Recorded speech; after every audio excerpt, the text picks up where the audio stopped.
My name is Jake, and this happened 2 summers ago up in the Sierra Nevada. Me and my buddy, Danny, we'd been planning this trip for months, a real man's weekend. No cell service, no wives, just us, a case of beer, and 3 days of fishing at this high-altitude lake we'd heard about called Mirror Lake.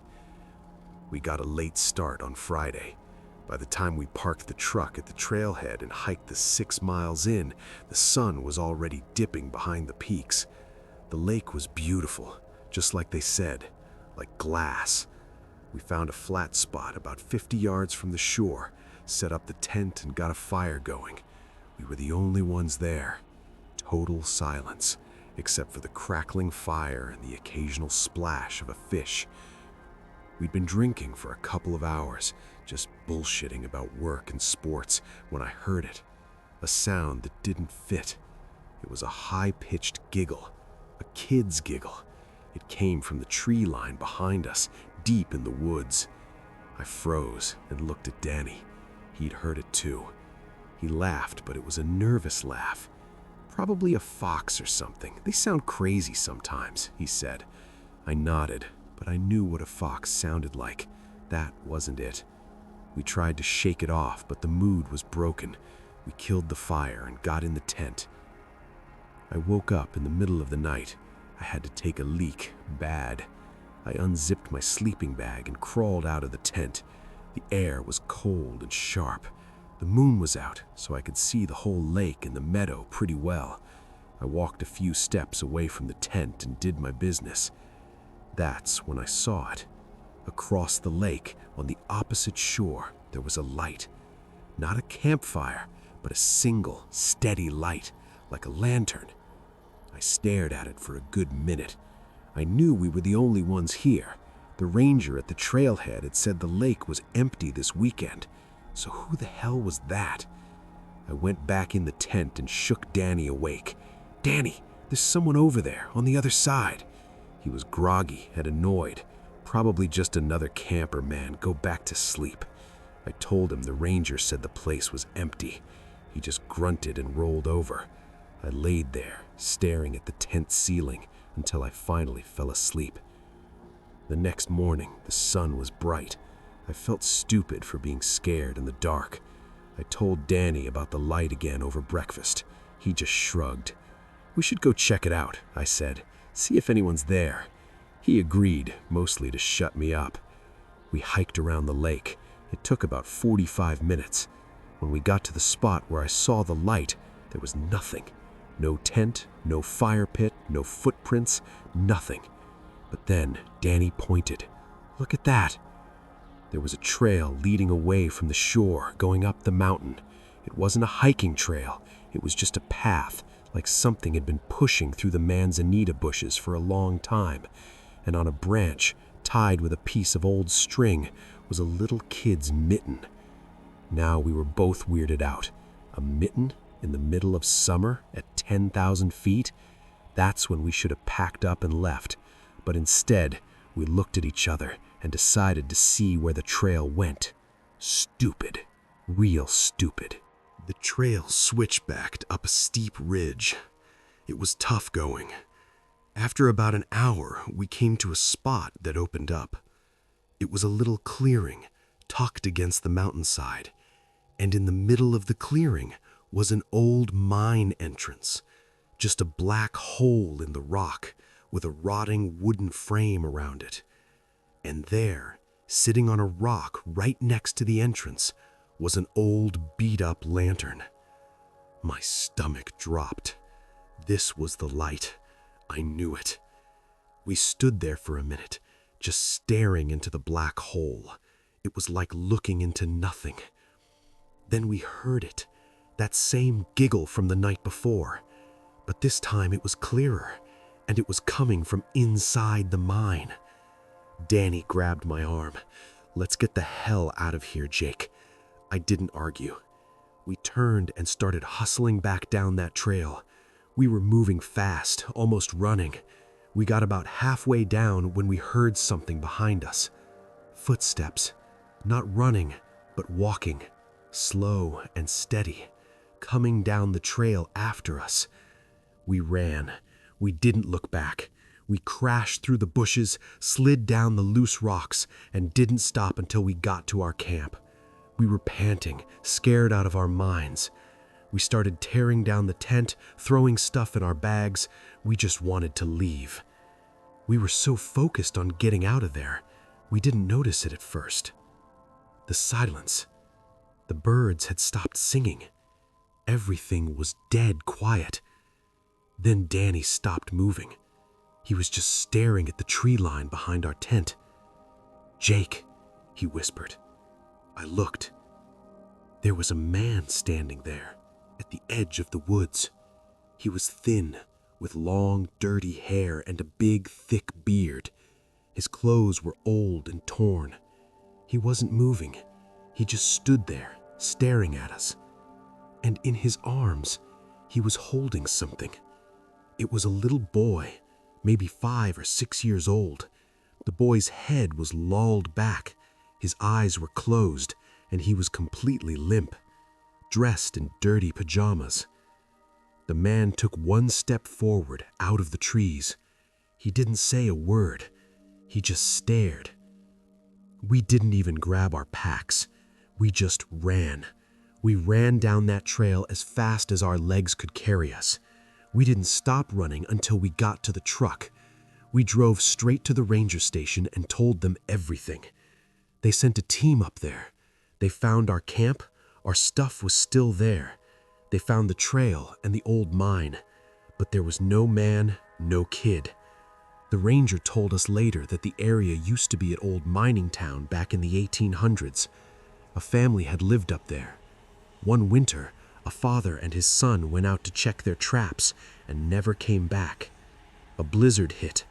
They found the father's body in the spring, but they never found the boy. They figured he wandered off and got lost in the snow. I think about that mitten and that giggle and the way that little boy's head just hung there. I don't go camping anymore. I don't even like the woods, because I know that father is still up there somewhere, looking for his son, and I don't think he wants to be found.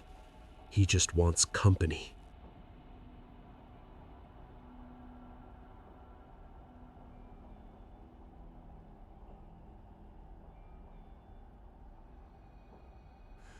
My name's Mark, and this happened 3 years ago in a place called the Okefenokee Swamp down in South Georgia. My cousin, Ricky, he was always the outdoors type, and he kept talking about this one spot, a little island in the middle of the swamp only reachable by canoe. No trails, no roads, just water and cypress trees. He said it was the most peaceful place on earth. I was between jobs, so I said, why not? A few days of fishing and absolute quiet sounded perfect. We launched his old aluminum canoe at sunrise. Paddling through the swamp was weird. The water was black, like tea, and you couldn't see 6 inches below the surface. Giant cypress trees with knees sticking up all around. Spanish moss hanging down like old curtains. It was beautiful, but it had a feeling to it, like you were being watched. We paddled for a couple of hours, following Ricky's GPS until we saw it. A hump of dry ground, maybe half the size of a football field, covered in palmettos and a few big pines. It was perfect. We set up the tent on the highest part, got a fire ring going with some rocks, and spent the day fishing. The fishing was incredible. We caught more bass than we could eat. That night, we were sitting by the fire, just listening to the sounds. The swamp at night is loud. Frogs, insects, and every once in a while a big splash that Ricky said was an alligator sliding into the water. It was a good loud, though. Made you feel like you weren't alone, but in a good way. Around midnight, I heard a new sound. A splash, but different. Closer. It sounded like a paddle dipping into the water. I looked at Ricky. He heard it too. We both stared out into the darkness beyond the firelight. You couldn't see a thing. The fire only lit up the edge of the island. We sat there, not moving for a long time. The splashing stopped. Then we heard it. The sound of something or someone pulling a canoe up onto the mud on our island. Ricky grabbed the flashlight and stood up. "Who's there?" he yelled. No answer, just the frogs and bugs which had gone quiet. He shone the light out towards the water, sweeping it back and forth. Nothing, just the black water and the cypress trees. But we both knew we heard it. We stayed up for another hour just watching, but nothing else happened. Finally, exhausted, we decided to get some sleep. We zipped up the tent and laid there, listening. The swamp sounds slowly started up again. We figured it was nothing, maybe another camper who got lost and left when he saw our fire. I woke up to the tent shaking. Not wind shaking, but a hard, violent yank, like something had grabbed the rainfly and pulled. I sat up, my heart hammering. Ricky was already awake, his eyes wide. We listened. Silence. Then, footsteps. Slow, heavy footsteps circling the tent. Whoever it was, they walked all the way around us. Once, twice, 3 times. We didn't make a sound. We didn't even breathe. After the 3rd circle, the footsteps stopped. Then we heard a voice. A man's voice, low and rough. It was just a whisper, but it was right outside the tent wall. "You ain't supposed to be here," he said. Ricky yelled, "Back off, man, we got a gun." We didn't, but the voice didn't answer. We just heard the footsteps again, this time moving away towards the water. Then the sound of a canoe pushing off and the splashing of a paddle getting farther and farther away. We didn't sleep. We just sat there with the flashlight on until the sun finally came up. As soon as it was light, we crawled out. The first thing I saw was our camp chairs. They were both ripped to shreds, slashed, the canvas was torn into ribbons, and on the ground, in the dirt around the dead fire, were footprints. Not boot prints, bare footprints, big ones. They circled the tent just like we heard. Ricky was panicked. He wanted to leave right then, but I was angry. This was our trip, our spot. Some crazy swamp rat wasn't going to run us off. I talked him into staying one more night. We'd just be more careful. We had a couple of cold beers, and by midday, the fear had faded a little. We spent the day fishing, and it was fine. We told ourselves it was just some local crackhead trying to scare us. That night, we didn't even make a fire. We sat in the dark, in our chairs, just listening, waiting. Hours passed. Nothing. We started to relax. Maybe he was gone. Around 2 a.m., we finally went in the tent. I fell asleep fast. I don't know how long I was out, but I woke up to a feeling, a bad feeling. The tent was still.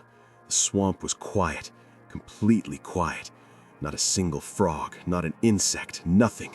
It was the quietest thing I've ever experienced, like the whole world was holding its breath. Then I felt it, a pressure on the bottom of my sleeping bag near my feet, like something was leaning on it.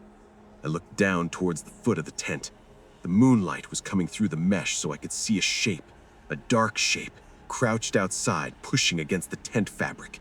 It was just a silhouette, but I could see the outline of a head and shoulders. Before I could move, a hand came through the tent wall, not ripping it, but just pushing through the mesh like it was nothing. A man's hand, dirty with long fingernails. It reached down and grabbed Ricky's ankle, which was sticking out of his sleeping bag. Ricky screamed, a horrible high-pitched scream. Thrashed and kicked, but that hand held on tight. I scrambled for the flashlight, turned it on, and shone it right at the tear in the tent. There was a face there, an old man's face with milky white eyes and skin like leather. He was grinning. His teeth were black stumps. He was being pulled back, away from the tent, but his hand was still locked on Ricky's ankle. He was dragging Ricky. Ricky was sliding across the tent floor, his fingernails clawing at the ground sheet. I grabbed Ricky's arms and pulled with everything I had.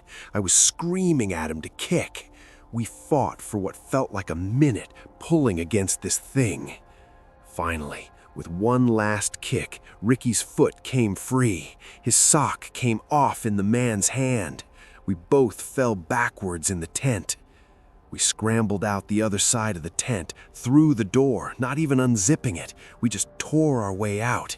We ran for the canoe. We pushed it into the water, jumped in, and started paddling like animals. We didn't look back. We just paddled and paddled through the dark, not knowing which way we were going, just trying to get away. The sun came up, and we found our way out. We didn't go to the Rangers. We just went home. We never talked about it for a long time. A year later, I was in a bar, and I got to talking with an old guy who grew up around the swamp. I told him about the island. He got real quiet. He asked me if anything weird happened. I told him the story. He nodded, like he wasn't surprised. He said there was an old man, a trapper, who lived out in the swamp his whole life, lived alone in a shack on a little island. One day, the game wardens went out to check on him. They found his shack empty, but his boat was still there. He'd just vanished. That was 30 years ago. They never found a trace of him.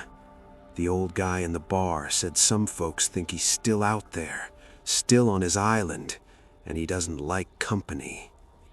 I don't go near swamps anymore, and I still have dreams about that grinning face with the milky eyes reaching for me in the dark.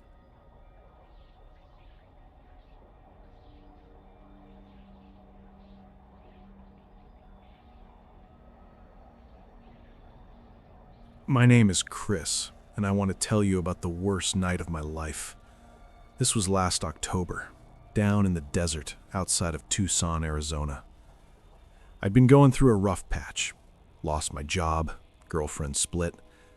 I just needed to get away from everything. So I loaded up my old Jeep with camping gear and headed out into the desert. No plans, no destination.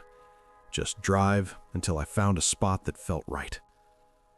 I ended up way off the main roads, down a dirt track that probably wasn't even a real road anymore.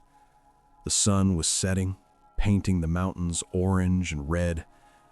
I found a dry wash, a sandy creek bed with some big rocks and a couple of scrawny trees. It wasn't beautiful, but it was empty, and that's what I wanted. Empty. I set up my little one-man tent, got a small fire going with some dead mesquite I found, and just sat there, watching the stars come out. The desert at night is cold, even in October. I had my jacket on, sitting close to the fire, drinking a beer. No sounds, no wind, just total silence. It was exactly what I needed. Around 9 o'clock, I heard an engine. A truck, maybe, way off in the distance. At first, I didn't think much of it. Probably some rancher or another camper. But the sound kept getting louder, closer. It wasn't on the road. It was coming right towards me. I stood up, looking out into the dark. Headlights appeared, bouncing over the rocks, coming down the wash. It was an old pickup truck, beat to hell, paint all faded. It stopped about 50 yards from my camp. The engine died. The headlights went out. I yelled out, "Hello?" Nothing. Just the dark shape of the truck sitting there. I waited a full minute. No one got out. No one said anything. Just the truck, parked in the middle of nowhere. My heart started beating faster. This wasn't right. I grabbed my flashlight and shone it towards the truck. I could see someone sitting in the driver's seat, just a silhouette. They weren't moving. I shouted again, "You lost?" Nothing. I was scared, but I was also stupid. I thought maybe someone was hurt or their truck broke down. I walked towards it, flashlight in hand. When I got within 20 feet, I shone the light right in the window. It was a man, middle-aged, with a dirty face and dead eyes. He was just staring straight ahead, through the windshield. He wasn't looking at me. He wasn't looking at anything. Then, slowly, he turned his head and looked right at me. And he smiled. It wasn't a friendly smile. It was a smile like he knew something. I didn't. I backed away. I didn't run, but I walked fast back to my camp. I grabbed my keys, my phone, no signal, of course, and I started throwing stuff in the Jeep. I was getting out of there. I didn't care about my tent or my gear. I just wanted to be gone. As I was about to get in the Jeep, I heard a sound from behind me. A soft thump, then another. I turned around. The man was out of his truck. He was walking towards me, but he was dragging something behind him. A shovel. He was dragging a shovel through the sand. I got in the Jeep, turned the key, and floored it. The tires spun in the sand, but then they caught and I tore out of there, back up the wash the way I came. I didn't look back until I hit the main dirt road. I was shaking. I drove all the way back to Tucson that night. I didn't sleep. I should have left it alone. I should have just been grateful I got out. But I'm the kind of guy who needs answers. A couple of days later, I was still thinking about it. That smile. The shovel. I decided to go to the sheriff's office. I told them the whole story. I told them exactly where I was. The deputy I talked to, he got real interested real fast. He asked me to show him on a map. I did. He looked at another deputy, and they had this look between them. He told me to wait there. 20 minutes later, a detective came out. He sat me down and asked me to tell the story again, slow. I did. Then he told me something that still makes my blood run cold. That area I was in, that dry wash, it's a known spot. About 6 months ago, a family of 3, a mom, a dad, and their little girl, went camping out there. They never came home. They found their car burnt to a shell about 10 miles from where I was. They never found the family. They searched for weeks. Nothing. The case went cold. The detective asked me if I could identify the man in the truck. I said I could try. They sat me in front of a computer and showed me mugshots. I scrolled through dozens of faces. Then I saw him. Those dead eyes. That face. I pointed. That's him. The detective leaned in and looked at the name. He sat back in his chair and just stared at me. "You're sure?" I said I was 100% sure. He told me the man's name. He said that man had been picked up 2 weeks ago for a different crime, a robbery, down near the Mexican border. He was in jail. He'd been in jail for 3 weeks. He was in jail the night I saw him in the desert. I said that was impossible. I saw him. I talked to him. He smiled at me. The detective just shook his head. He said they'd look into it, but the look on his face told me he didn't believe me. He thought I was crazy here, looking for attention. I know what I saw. I saw a man in that truck. A man who is now in prison. So who was he? What was he doing out there, dragging a shovel through the sand? And where is that family? I think about that spot in the desert sometimes. I think about that dry wash in those rocks and that little campfire I had. I think about how close I was. I think about what would have happened if I hadn't run. I think about that shovel. I still have nightmares about it. That smile in the window. That's the face I see when I close my eyes. And the worst part is, I know he's still out there. Even if he's in a cell. The one I saw, he's still out there, waiting for the next camper to wander into his spot.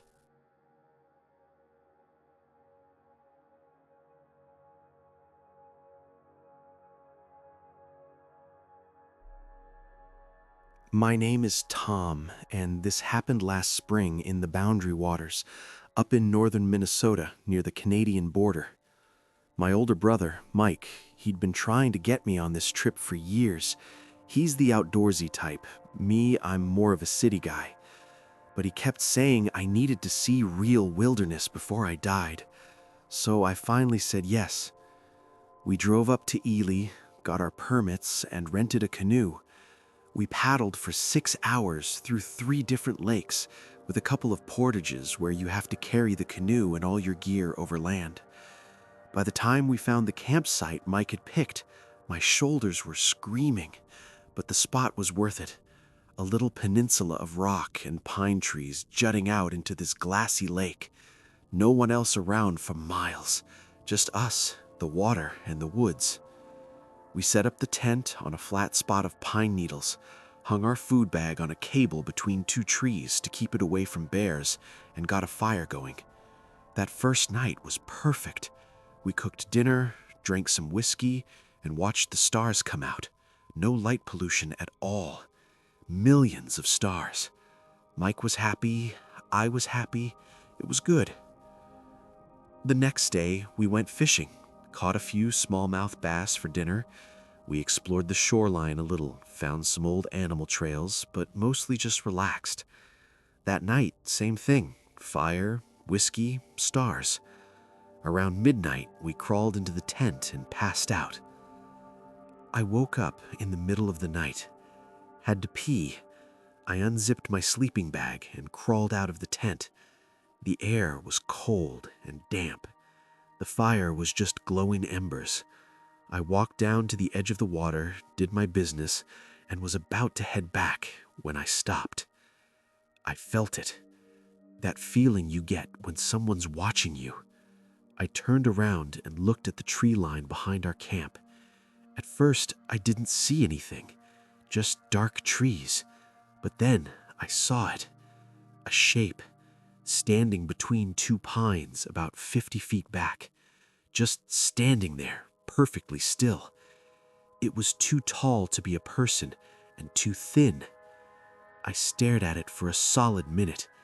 It didn't move, not an inch. I thought maybe it was a tree stump or a trick of the light, but it was shaped wrong. It had shoulders and a head that was tilted like it was looking at me. I walked back to the tent as fast as I could without running. I got inside and shook Mike awake. "Mike, there's something out there." He was groggy and annoyed. "What? A bear?" I said no, it wasn't a bear. It was standing on 2 legs. It was tall. He mumbled something about me being paranoid and went back to sleep. I lay there, listening. I didn't hear anything. No footsteps, no branches breaking. After a while, I convinced myself it was just a tree. I fell back asleep. The next morning, I told Mike about it. He laughed at me. Probably just a moose. They're huge. Or a deer standing on its hind legs reaching for leaves.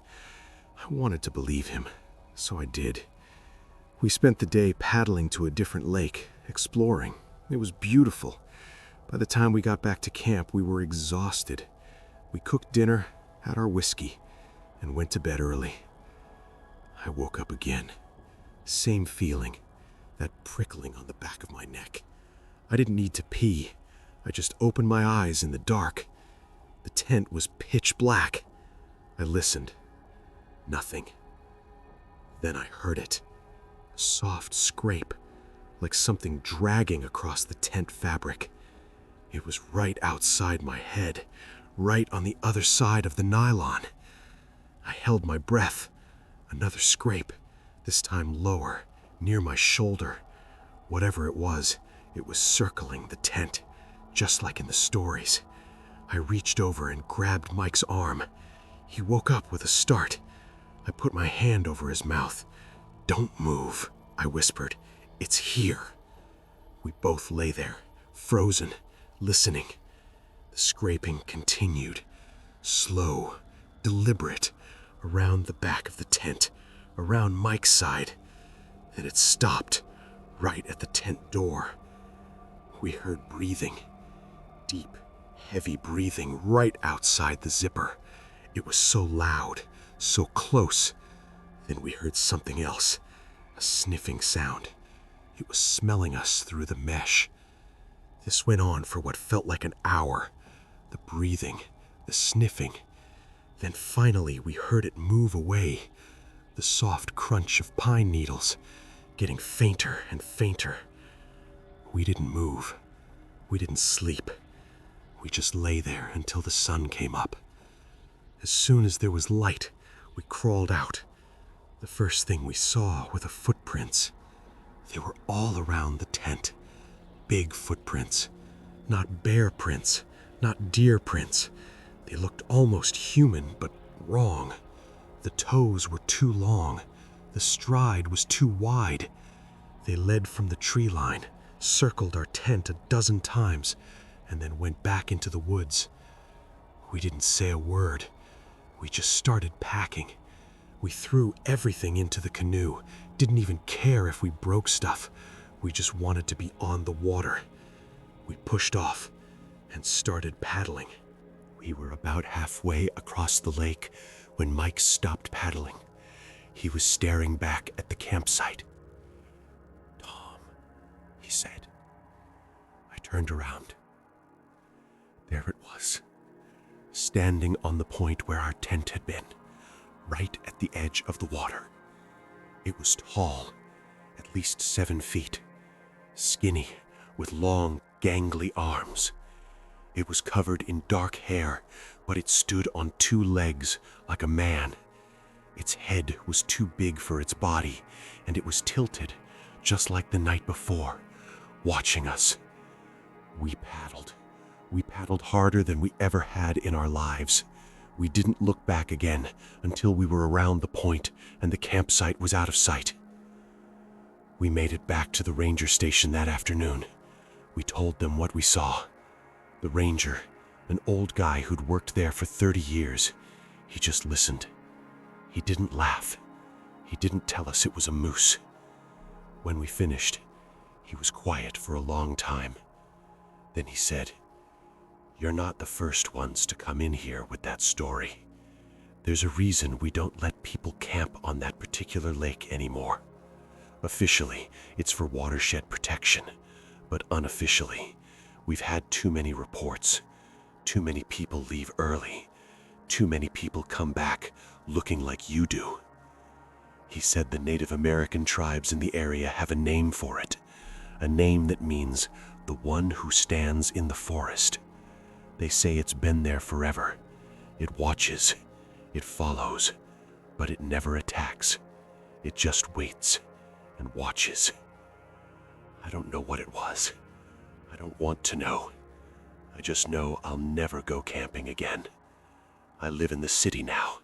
I like the noise. I like the lights. Because when it's quiet and dark, I still feel it. I still feel those eyes on me, watching, waiting. And I know, somewhere up in those woods, it's still standing there, waiting for someone else to come.